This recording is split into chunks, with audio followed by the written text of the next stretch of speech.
Welcome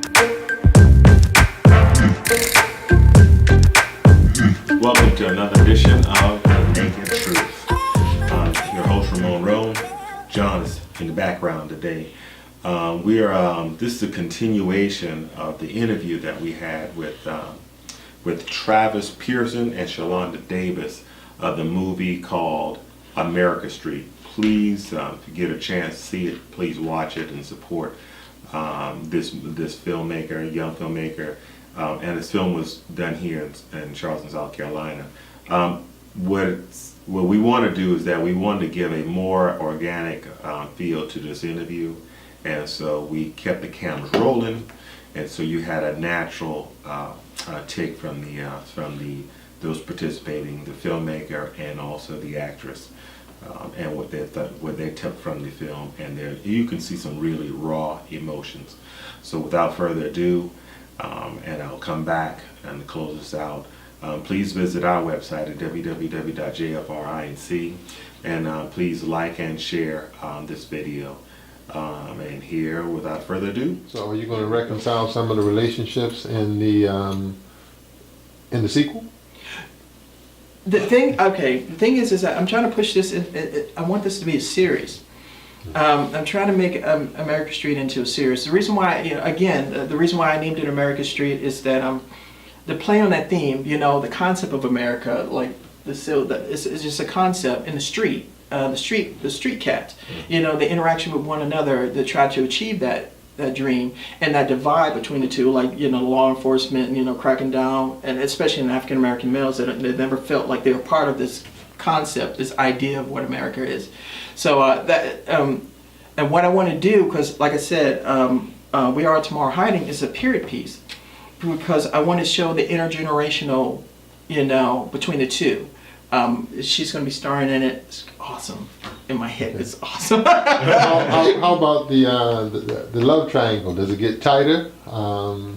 Were you talking about We Are Tomorrow Hiding, or are you talking? No. With America Street, with Bucks and his previous, what he thought was his previous child. I wanted to, his relationship with his the woman that he had a child with. I wanted to keep that frayed and leave that open-ended, because I've always believed that if you bring it to the mind, it leaves the heart, meaning like once you figure it out, you no longer care for it, so I want to try to leave it as open-ended as much as I can, in hopes that people will bring in their own emotion and their own past, their own experiences, and hopefully fill in the gaps and say, well, cool. So question. So what would you say to young film artists like yourself coming along making a film for the first time? Study for the masters. You got to watch films. The great thing is that when I went to film school, we didn't have this technology. The only place that you can get I took a page out of Spike Lee's book. The reason why I went to film school is because I didn't know any filmmakers. I didn't know anyone who made movies, and the only way you can get your hands on the equipment, because I shot everything. My first, my film shorts I shot in 16 millimeter with it and edited on the Steam Deck. People don't do it. They don't do that anymore. With a Nagra, they don't use Nagras anymore, because of course you film, you have to record this audio, the audio separate. So I'm like, now that we have this new technology, it brought the power of the gods to us mere mortals, But but what happens is that a lot of people don't understand that they need to study the craft, because it is such a craft. I got a pen and piece of paper, but I'm not Hemingway. I can write a book, but I have a computer.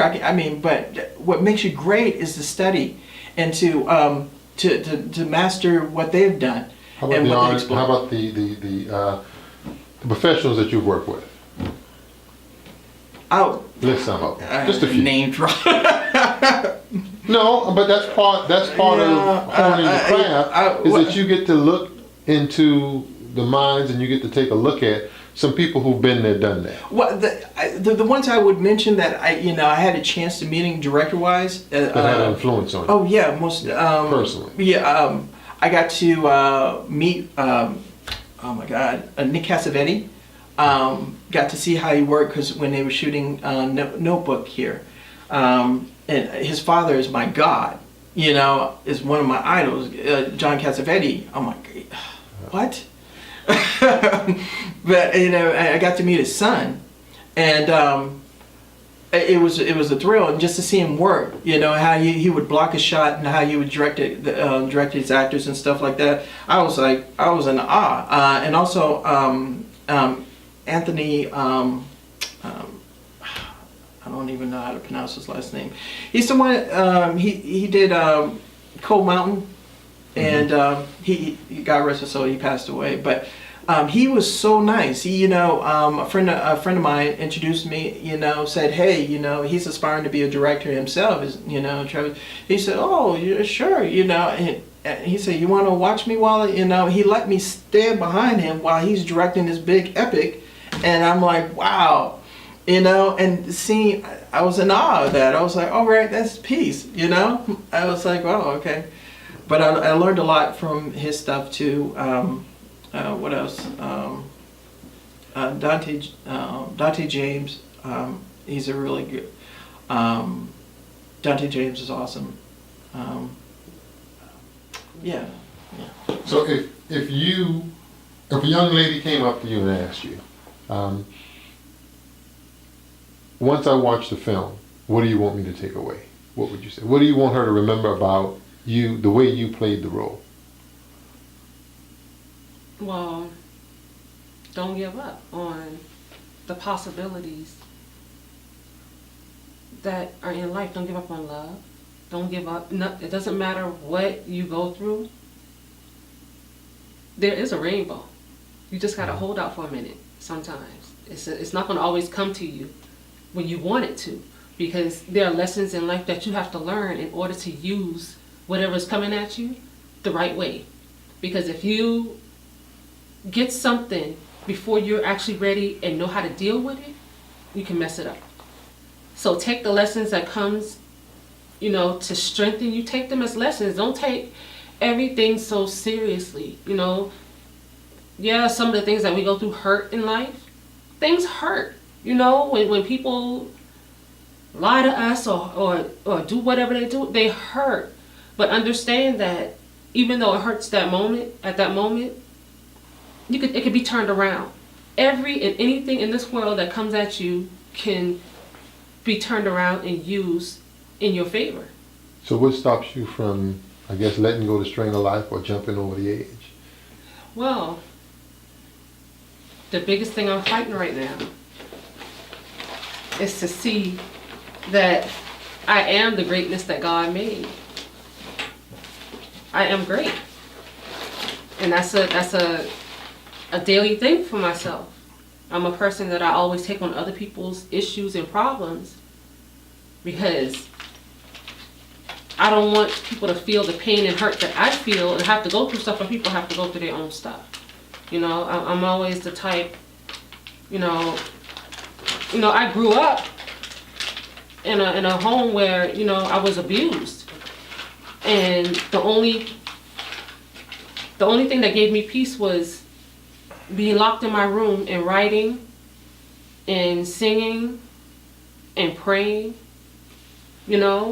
and that's, a lot of people say that's strange, but it's real. It's real, for real. And it's like, my mom used to be like, get out the house, go make friends. But no, it's like, your family is the first example of how you're supposed to be treated in life. They're the first people that you meet, that you come up right, and if they treat you like you're nobody or they don't fight for you, you lose hope. Like, okay, if these people don't fight for me, if these people hurt me, if these people do whatever they do to me, what do I have to look forward to outside? So it's like, I'm beginning to see, I'm 38, and I'm just beginning to see what I need to see.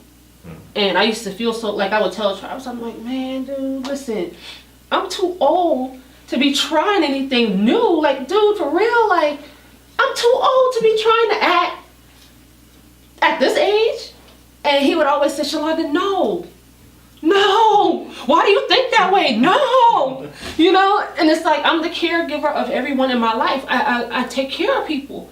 You know, I'm with my mom still, and she's dying of cancer, like lung disease, and the person who abused me as a kid, I take care of him.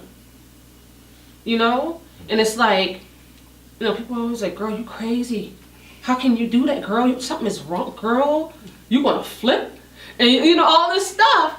And I'm like, that same person who abused me, I went to that person and I looked that person in the face in bed. You can't do for yourself, I'm taking care of you. But listen, I forgive you.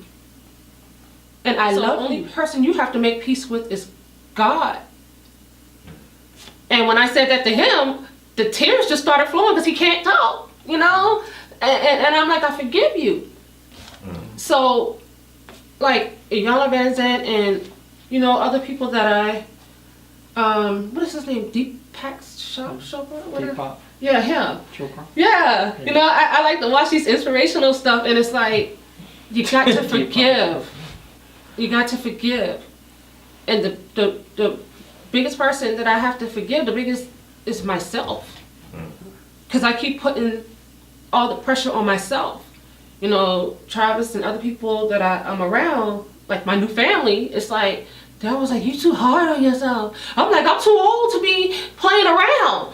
You know, I'm too old to be playing these games. I need to make this thing like, focus, you know? Have you ever read Know Why the Cage Bird Sings? No. Um, No. At some point you need to read it. I will. I'll read it. You need to read it. I'll read it. I'll go get it. It's going to, it'll carry your life to a new level. Okay. It really will. Okay. Because I love to pick up some books and stuff like that. You know, I'm still reading The Alchemist. I'm still reading The Wisdom of James Allen, the 5-book series, all in one. You know, as a man thinketh, so is he, and all this other stuff that's there. It's like, I'm glad that I'm waking up, because some people never wake up. Well, I hope you enjoyed watching this. Look, when we shot it, you can see the emotions that especially the actress, Shalonda Davis, that she had, and there's passion there. And so please support our young black filmmakers. They need your support. They need to get noticed so they can make it not just here locally or at different film festivals, but abroad, even in the larger formats. So please like this channel and share this video, and until the next time, this has been another edition of The Naked Truth.